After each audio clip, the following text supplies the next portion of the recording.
For months, 3I Atlas has been the most baffling mystery to have appeared in the skies.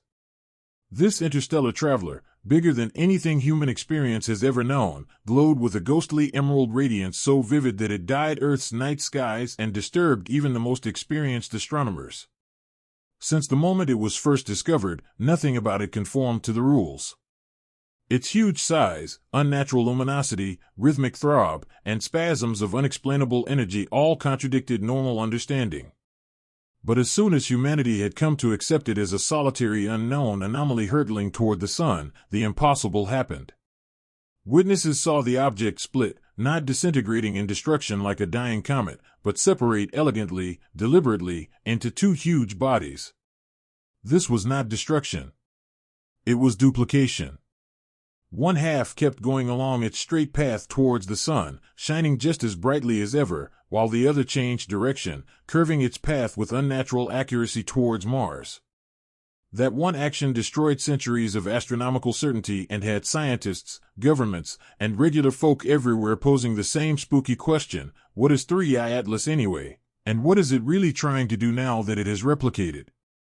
The event progressed slowly, almost invisibly at first. High-resolution imaging of Atlas's glowing coma showed a peculiar bulge building along one edge, a light swelling that would not abate. At first, astronomers assumed it to be a transient flare, maybe the expulsion of gas or dust from its surface. But with time, the glow coalesced into something new, a second bright core, separate but connected, slowly moving away from the initial. Comets were known to split before, but never like this. Cometary breakups are usually violent, disordered processes that disperse debris and clouds of dust, and leave behind irregular pieces. Atlas's breakup was different, symmetrical and intentional, as if a living cell was dividing by mitosis. It divided neatly into two complete, autonomous units. Both had dense cores, emitted the same emerald light, and throbbed with the same rhythms. For scientists observing the process, it seemed as if the very rules of physics had flexed before their very eyes.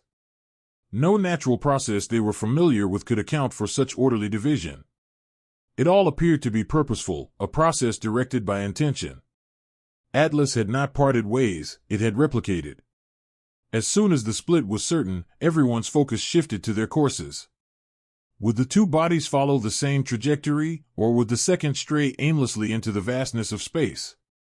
Orbital calculations within days gave answers that caused shockwaves within the worldwide scientific community. The initial 3I Atlas kept its measured course for perihelion, its nearest point to the sun, but the second body started veering off almost at once. At first, the departure was imperceptible, but with every fresh observation, the deviation became more extreme. Then there was the shocking realization: its path was curving in a straight line towards Mars. This was no mere coincidence of celestial mechanics. The new body had stabilized into a calculated, precise path cutting across the red planet's orbit. The implications were astronomical. Mankind's Mars aspirations, its rovers, orbiters, and dreams of eventual colonization, suddenly dangled in the balance. A body the size of Atlas heading toward the planet could destroy satellites, destabilize the thin atmosphere, and potentially send junk careening into Earth. But through the fear, a new and disturbing theory started to form. What if this was not an act of destruction, but with intention? What if Atlas split itself so that half of it remained orbiting the sun and the other headed toward the planet Earth has considered its second home for so long? More amazing still was the unseen bond which appeared to continue between the two halves. Sensors across the globe and in space measured that their electromagnetic pulses continued in perfect sync, flashing together even as the distance between them grew.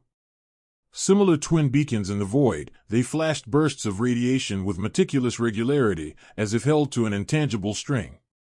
Examination saw the same timing, the same frequencies, the same patterns, implying that the two masses were still in contact, operating as a single line straddling millions of kilometers. The implications staggered. Two distinct objects traveling along diverging courses should have broken such synchrony, yet remained in blessed harmony. Then satellites around Mars started recording odd wobbles, as if the planet itself was already under the shadow of the incoming object. Even the James Webb Space Telescope experienced rhythmic interference when targeting close to Mars, the distortions perfectly synchronized with Atlas's twin pulses. The notion caught hold that these were not two separate objects but one divided presence, a growing organism sustaining awareness across space. As orbits became more defined, a sense of foreboding grew. The second body wasn't just moving close to Mars, it was heading toward Mars with uncanny accuracy. Its trajectory crossed that of the very area around the planet's satellites and rovers, as if it had specifically targeted Mars. Governments mobilized to reposition spacecraft, but individual astronomers started observing something even stranger. The second Atlas fragment was not just glowing, it was sending out structured patterns of light. Grids, spirals, and geometric patterns undulated across its jade halo as if inscribed by mind. They likened these light patterns to mathematical constants, while others described eerie similarities to ancient symbols etched into stone on Earth. To most, the object seemed to be sending a message, a written message across the universe, targeting Mars. If the initial Atlas fragment was the herald, still dancing around the sun, then the second appeared the messenger, a thoughtful emissary on its way to the red planet. And with every tick of the clock, one question became increasingly difficult to disregard: was Mars a destination, a lab, or something even more disquieting? As the fragment approached, astronomers started to see faint but unmistakable alterations in Mars itself. The world's thin atmosphere, usually stable and temperate, started to display abrupt, synchronized disruptions. Dust storms coalesced in orderly spirals, too symmetrical to be a fluke. Orbital cameras recorded dim pulses of light far up in the upper atmosphere, as if Mars was retaliating against the incoming with flashes of energy of its own. Others wrote them off as coincidences, but the timing matched Atlas's synchronized pulses with macabre accuracy. Even more peculiar, Mars's weak magnetosphere, nearly non-existent in ordinary circumstances, started fluctuating and radiating a faint glow in ultraviolet scans, as if stirring back to life. It was as if the influence of the fragment extended out into space, touching the planet before contact was ever achieved physically. To the observers, the experience was both wonderful and horrifying, a green-hued shadow cast over the world man has long sought to colonize, now appearing touched first by something extraterrestrial.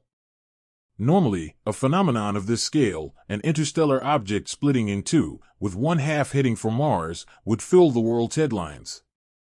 But from NASA and the other space agencies came little more than clinical, evasive reports of fragmentation events and orbital deviations. In private, though, leaks were painting a different picture.